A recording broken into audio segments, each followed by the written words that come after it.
Hey everybody, this is Greg Petix, founder, curator, docent, and gift shop employee of the Petixonian Institute of Comic Book Studies. Today we're going to be looking at Epic Illustrated number 14? Yeah, number 14, October 1982. This is a very special issue. It's the first issue of Epic that has basically a full-length, small graphic novel in it. Michael Moorcock's Elric of Melniboné by Roy Thomas and P. Greg Russell, which, if you're going to read Elric, that's the team you want to do it. Beautiful cover by P. Greg Russell showing Elric. I don't know why there's a little frog there, all these weird little creatures. But, you know, he's a wizard. It's magic.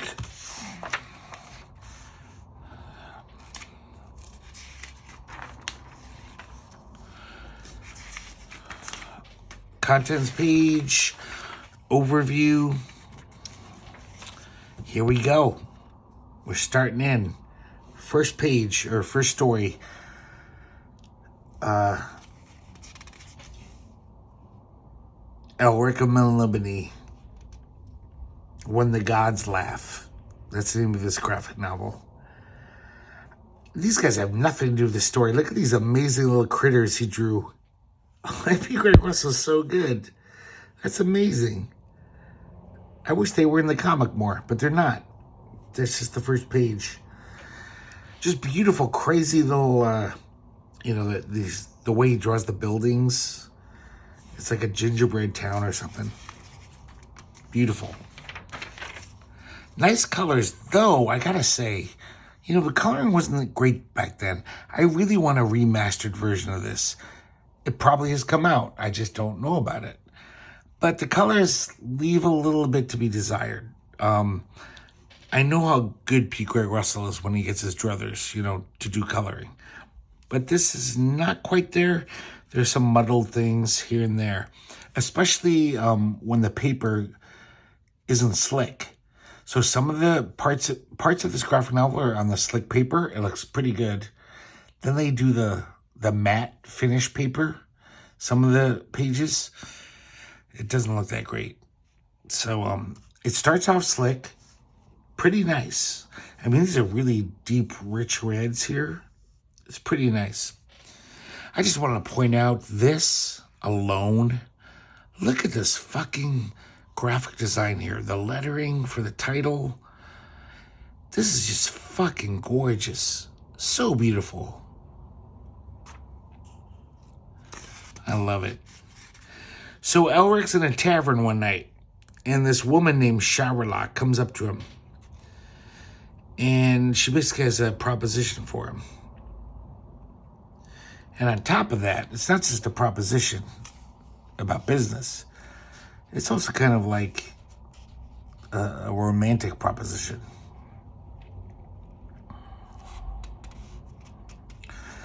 So there's this book of the dark gods, the old gods, that she's looking for.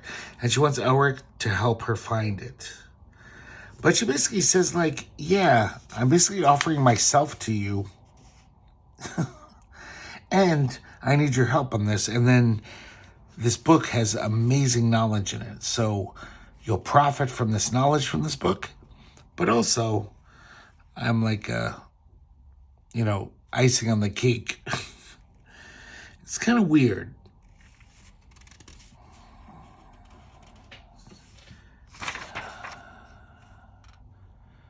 I love this here. It's just so fairy tale. The backgrounds, just the way these trees are bending. It's like from a children's book, like a beautifully drawn children's book. So Shylock of the Dancing Mist, that's her proper title.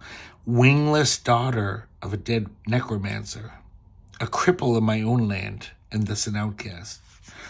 So though she seems like a normal woman, she comes from this place where everyone has wings, but she doesn't. I don't know why. They never explain why. So the Dead God's Book. That's the name of the book. And Apparently, it was hurled into the sun when the old gods were dying. Beautiful illustration here of the book flying into the sun. And apparently the Dark Ones intercepted its sunward course. But there is a rumor that it's still around, so she wants to find it.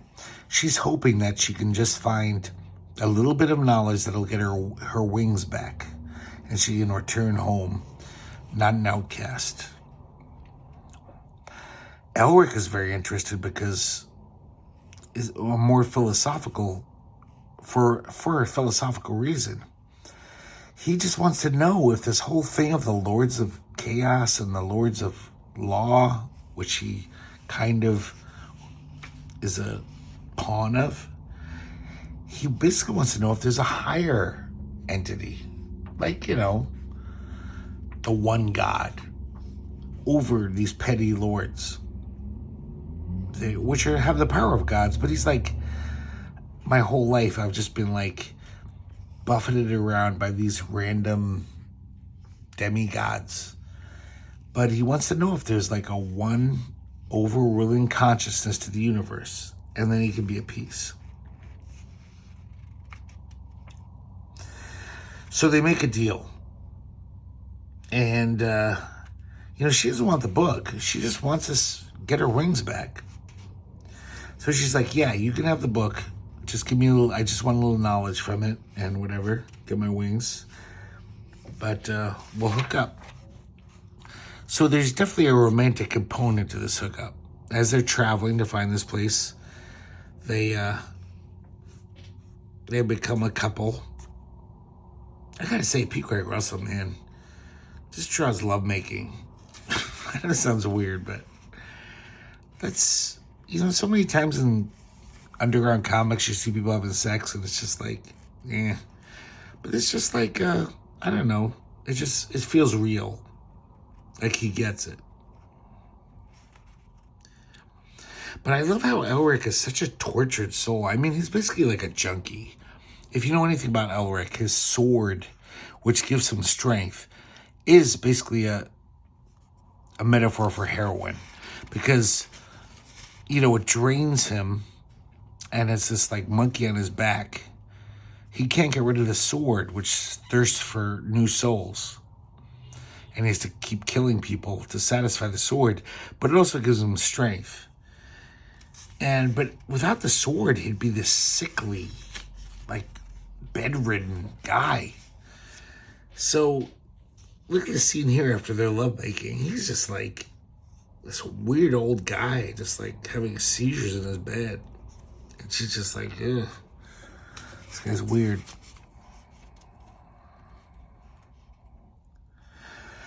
So here we have now we get into the matte pages, unfortunately. So the coloring's not as great as it could be.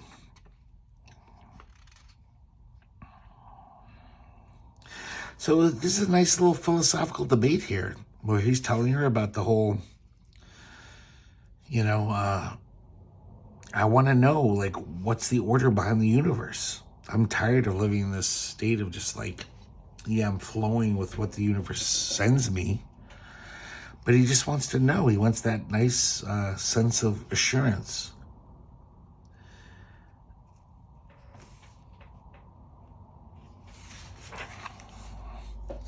So they continue their journey.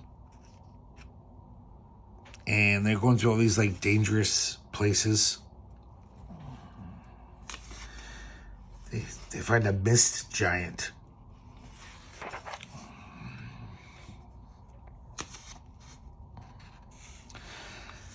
Of course, Elric summons his godlike forces. He's a wizard, basically, and defeats it. There's some really just beautiful art here. I love this panel and this panel, both. So good.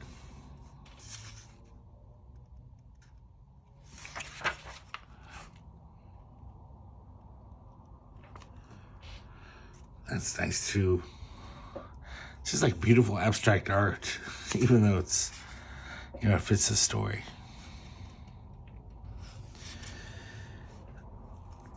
So they're in this bog, lots of dangers, but they make it through.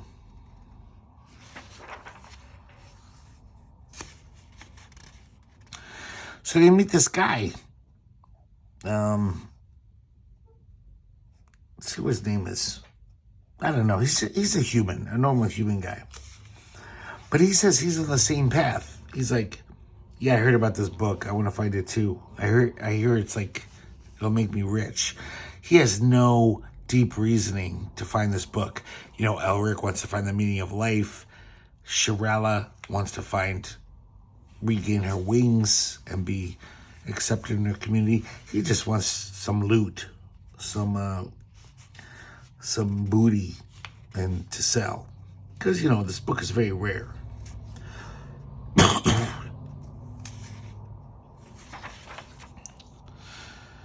So they're going through, trying to make it to find this book. And all these various misadventures.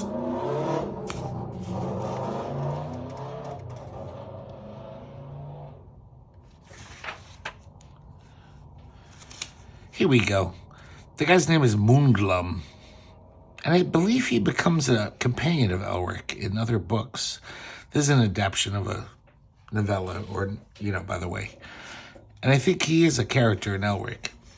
I've read a few Elric novellas. I haven't read all of them. Here we're back on slick paper. You can almost tell probably from your camera. The color's a little nicer.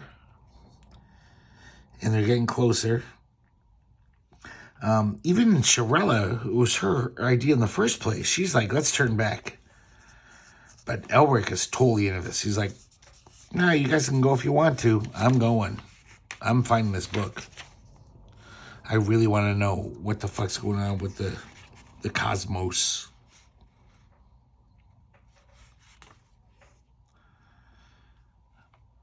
Man, P. Greg Russell, such a genius. I gotta say, though, you know, Roy Thomas scripted this. And there's some great ideas, which I can tell her from the book. Just Elric's character is so intriguing. He's like a junkie barbarian. That's basically Elric. But, you know, it's Roy Thomas, so it does lag a little. This wasn't the funnest read I've had in a while. I mean, the art took me through. Just looking at this beautiful art. But I was just like, oh, man, okay. They're fighting another menace. I just wanted to... even though I loved the art and I wanted more of it, I almost wanted the story to be done with. Because, you know, Roy Thomas has never written anything that great. He's whatever. He's a very workmanlike professional. And as far as adaptions go, he does it very, professionally. Includes what needs to be included. But yeah, this story didn't thrill me. It's just kind of typical fantasy barbarian stuff.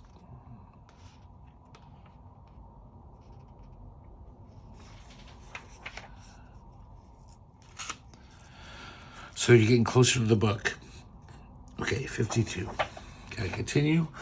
Unfortunately, when we flip here, we're back on the matte paper. So the color design is good. It's still pretty damn nice. So they get to the castle where the book is. This amazing book.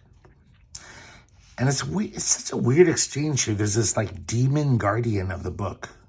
I think has been there for thousands of years. But he talks to Elric. And basically the guy's like, you know what? I don't give a fuck. I've been here for 3,000 years. Just look at the book. He's not really much of a guardian. Very strange. And he just says, yeah, just go check out the book for yourself. So when he sees the book, look at it. It's just like radiating these beautiful psychedelic colors. And when Elric opens the book, it's like bejeweled, this book. When he opens it up, all the jewels just fall off into the ground. And then a few seconds later, because he like touched it, the book dissolves into dust. This book is like 30,000 years old, by the way, and nobody's ever opened it in all that time. So it's decayed. And Elric is bereft, as you can imagine. He doesn't care about these expensive jewels. He's just like, fuck, all that work.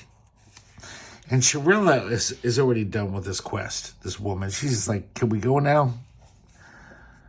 So we have an epilogue here. And Elric is still just bitching and moaning like, you know, I will live my life without ever knowing why I live it, whether it has purpose or not.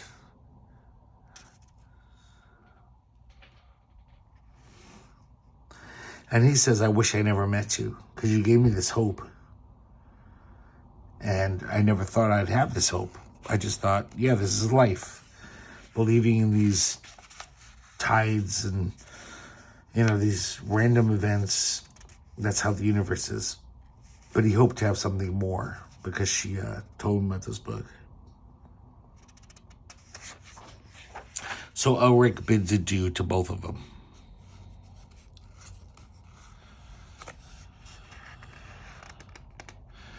And then Moonglum, he says, hey, Elric, look, I got all these jewels from the book's cover. Because, you know, we will need to eat. And I'm going to be your traveling companion. And he's basically always like, yeah, like I say, that couldn't hurt. But Shirilla is just miserable. She throws the one jewel that Moonglum gave her. And she thinks of the wings she'll never have. And she just breaks down in sorrow. Very melancholy, sad story. Let's go back to where we left off before the break. This is kind of interesting to me because, you know, Jim Starlin's been doing all this, you know, the Metamorphosis Odyssey in full painted color. This is him just going back to just drawing, pen and ink. And all by himself, writing, drawing, and inking this. And it looks great. I think way better than any of that painted Metamorphosis Odyssey stuff. And this is like, this could have been in Star Reach. You know, this is so like mid-70s. Like, ooh, the story has a message. You know, it's got a heavy meaning to it. And we see this kind of trench warfare battle in this cosmic setting. These two armies have been fighting each other forever. They're in their trenches. Every now and then they come out, brutally battle each other, and then they go back to their trenches. So one day when they're back in their trenches, this guy shows up. And he sets up a box and he gets on it and he says, I'm your Messiah. Look at each other across these trenches, across this battlefield. They're your brothers. Why do you want to kill your brothers? I mean, basically, he's a peacenik, you know? He's just like saying, why are you doing this? This is crazy. And it seems to be affecting everyone. Everyone's kind of listening very intently. They're like, yeah, it makes a lot of sense. Why the fuck are we fighting to the death every day? For who knows what reason? They probably don't even know why they're fighting. Just like soldiers in World War I. These like poor 18-year-olds were just like, why the fuck am I doing this? Because some guy got assassinated and some rich people wanted to go to war. You know, it's just like crazy. But one of the guys, I don't know if he's like it doesn't say he's a general. That would have made more sense. But he's just like, Messiah my ass. He's just some troublemaking scumbag. All his jawing is going to make everyone mixed up. And he shoots him. He snipes him. Pew. Both sides look on in shock. Except for that guy. His gun is still smoking here. Nobody notices. But then both armies say, the bastards, they killed the Messiah. And then his team says the same thing. And he's like, yeah, you're right. Those scumbags, they must die. So he got what he wanted, you know. The Messiah might have stopped the war forever. But no, some assholes don't want to stop the war. They're fucking idiots. And so the battle goes on. All things must end, but some things never change. Pretty bleak story. Here we got chapter 4 of Abraxas and the Earthmen. Maybe this is chapter 5? I'm a little lost. So, we got Captain Rotwang and his crew are finally confronting Abraxas, the giant red space whale. It's fucking humongous. His whole crew is basically saying, like, we didn't sign up for this. Fuck you. I don't know if we want to do this. He's just like, come on, boys. He got my leg. They're basically, he just has this hard-on for Abraxas because Abraxas chewed off his leg a long time ago. So John Isaac is hanging out with the Zlexu surgeon that rescued him. And pretty quickly, the Zlexu surgeon just smashes up against Abraxas and dies. And it drops John Isaacs into the belly of the whale. Meanwhile, Captain Rotwang and his crew are trying to kill Abraxas. They're throwing harpoons in him. All the ships are, attacking it at various fronts.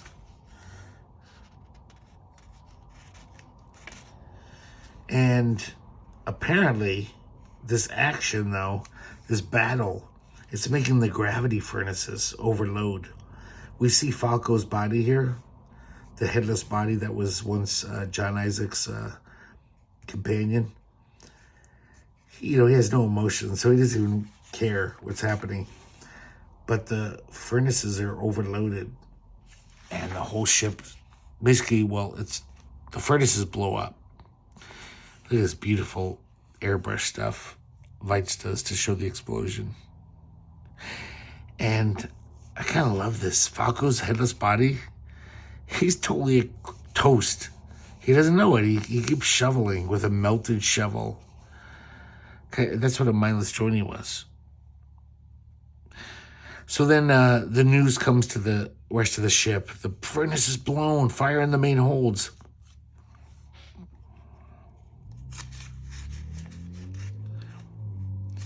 And Captain Rotwang realizes that, no matter how big his hate is for this whale and his passion to see it killed, he's losing. This whale's too much for anyone. So the ship is crashing. All the sailors are basically abandoning ship. And Sphinx, the six-titted cheetah woman, she's looking for John Isaac. But she finds Falco's head. And, she's very selfless. She doesn't even know him. She just knows that John Isaac knows him. So she grabs him by the hair and rescues him. The ship is crashing here on this planet. Great storytelling here. I love this. As it's crashing, she leaps with Falco's head in her mouth and escapes the destruction of the ship. So there's one of the little whaling boats with Rotwang and his major first mate and a few other sailors that's the only thing surviving now. And Abraxas just swims away. Is trumpeting his victory. But he doesn't even know that John Isaac's inside of him. It's just basically he's like a mosquito to him. So he's inside the belly of the whale. He finds a stomach with all these other spaceships, starships, half digested. Because Abraxas has fucked up a lot of these ships.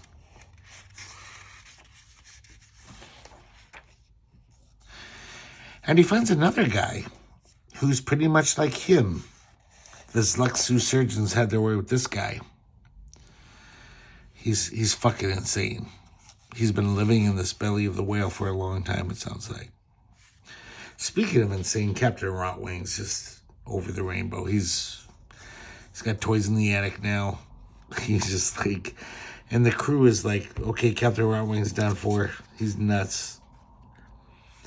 And then there's a little like mutiny situation because Captain Staub, the first mate, is like, well, I guess that makes me in charge. But then a lot of the other guys are like, fuck you. You know, we don't like Rotwing in the first place.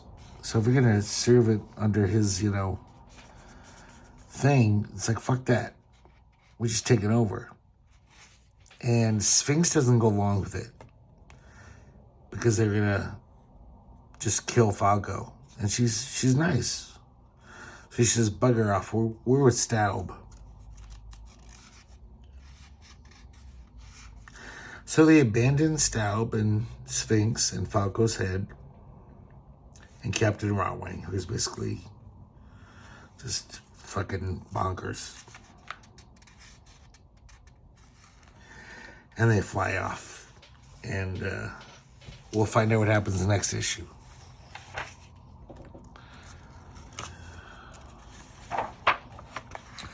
So after the Elric graphic novel I showed you, there's a really great interview with P. Craig Russell about just storytelling techniques. Archie Goodwin conducted it, by the way, the editor of Epic.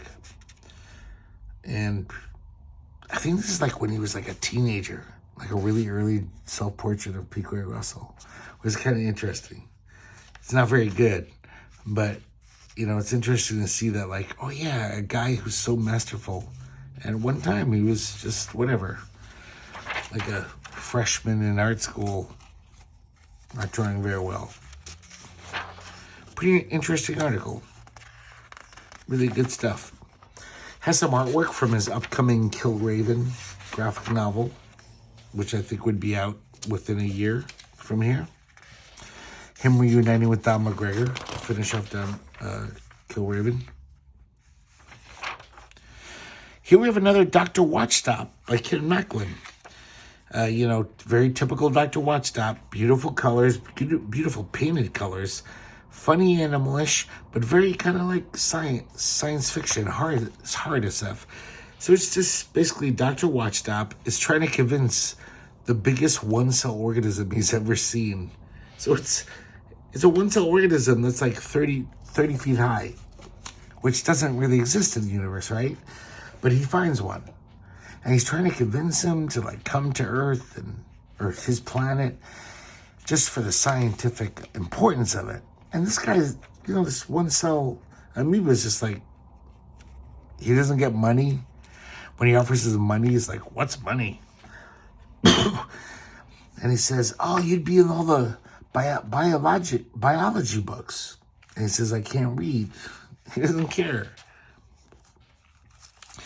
So finally he says, I want to stay here. And Dr. Watchstop says, okay, I respect your decision. What else can I do?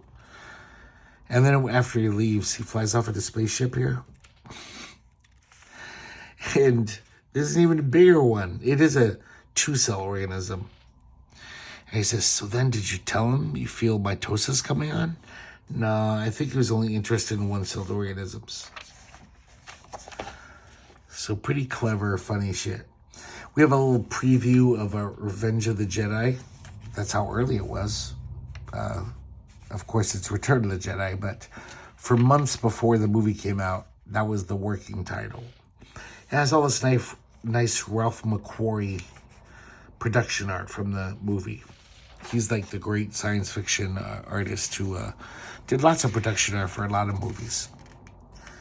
And just gives us a little mini preview of the movie coming up.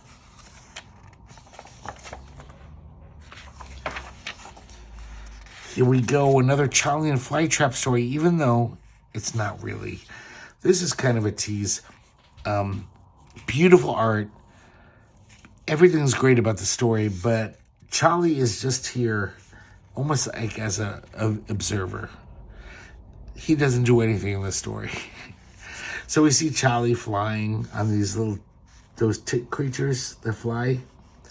He's only got 2, though. So he's just like kind of balancing on them. The story's called The End.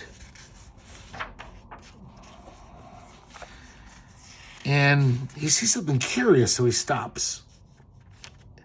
And there's this giant being who has like 2 heads. This one head, and this one head that kind of comes from his crotch. And they're having this argument. Just like a bunch of kids. It is not. My dear lad, it quite certainly and most unquestionably is. Oh no, my boy, it probably and quite negatively isn't. So it's just, we don't even know what they're arguing about. So they kind of start like poking each other and hitting each other. And pretty soon it gets serious because they both have swords. Here we see Charlie just watching this. And they start like slashing at each other, even though they're the same being. It's one being with 2 heads. But they start chopping off parts of their body, trying to get each other. You know, chopping off legs, thinking like, oh, I'm going to chop off that guy's head, the other guy's head. But they just keep chopping off limbs. They keep missing. So they're basically just killing themselves, if that's the proper pronoun here. Because it is one being. And then eventually they lose their swords. They don't have any limbs left, so they start chomping on each other. And they basically chomp themselves into non-existence. Poop. And Charlie flies off. So this was just like a fun Arthur Suydam story. But I think he had already realized that Charlie and Flytrap were like hot shit. So he just crammed Charlie into the story. Has nothing to do with the story. I'm still totally glad to see Arthur Suydam in any time he's in an anthology. His stuff is always great, brilliant, entertaining. But it is kind of weird that this is technically a Charlie story, even though it's not. Oh, I love this. Here we got another weird Paul Kirchner story. I'm sure most readers of Epic hated this so much. Because it's one of those weird little obtuse stories that is just like, huh? But I just love Paul Kirchner's shit. We see this like high wire artist. And his line is going through the whole city. It seems like he walks through walls. He's doing his high wire through office buildings, office spaces, people's homes, parties. Nobody notices him. We don't know what the hell's going on. And, you know, now he's over a city street. And for the first time, one guy sees him and notices him. He's not invisible to this guy. And he unbuttons his shirt, and he's got like this spangled circus trapeze performance artist costume on. And he leaps up to grab a trapeze to swing along and join this high wire artist. I'm not sure what it means, but I like it. It's tough. So here we got another Lee Mars story. Lee Mars did lots of stuff for the Undergrounds, ground level stuff like Star Reach. Really good science fiction writer. Art was a little weird, you know, wonky, but always told a good story. All of her stories are pretty interesting. And crazy colors, too. I mean, she didn't do colors often. She did whenever she worked at Heavy Metal or Epic. But all through her early years, she pretty much did black and white, you know, for the Undergrounds. But this is like a post-apocalyptic world. And we got this woman and her ride. And, but they're equals. Even though she's riding this, like, it looks like a beast of burden, you know, like a transportation. But they're equals. They talk to each other. And they both have they're on a mission together. So they don't even tell you what they're looking for. They're obviously in this post-apocalyptic world looking for stuff. But then at one point, I guess, what looks like a giant cat? Let's just call her a cat. The cat says, I got bad news. I'm thirsty. And she's like, oh, fuck. So she's like, what are you talking about? Why is this such a problem? So she takes off all of her clothing, protective clothing, and they find this well. There's various wells throughout this post-apocalyptic world. They're not wells like we know. There's something about these wells. So she goes in, and she has these ESP powers. That's why she is on this mission, because it's her job to feed and give liquid to this crazy cat creature.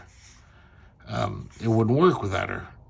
So even though she rides him around and he does all the work, he needs her because he can't do this. So we see her like look, we can see her almost like her chakras are coming out. She's getting in this total trance, trying to summon this long lost liquid from this well. Pretty interesting art here, like showing the sub-level of her consciousness, how her body's totally connecting with this well. We see her capillaries, her veins. She's even bleeding like under her fingernails. This is really hard for her. This is every time doing this is like she's risking her life. So she's really like kind of overdid it. She's like, oh fuck, this might be the one. My capillaries are splitting.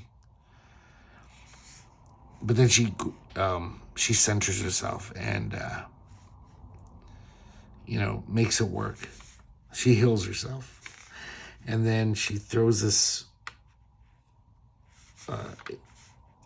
ESP bolt to the well, and the water flows out.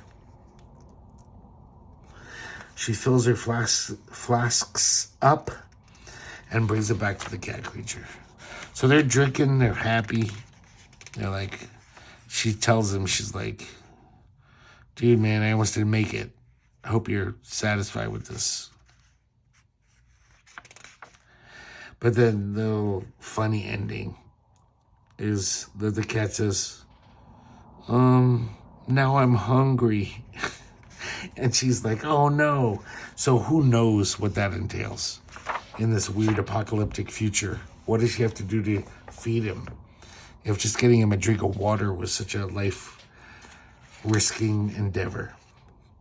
So that's it for Epic Illustrated, number 13, October 1982. I hope you liked it. I think it's so nice just getting like fucking 48 pages, I think, of P. Craig Russell doing Elric. So right there, this is a really good issue. But I think all the other stories are pretty damn good too. So hopefully you'll join me next time at the Petixonian Institute of Comic Book Studies.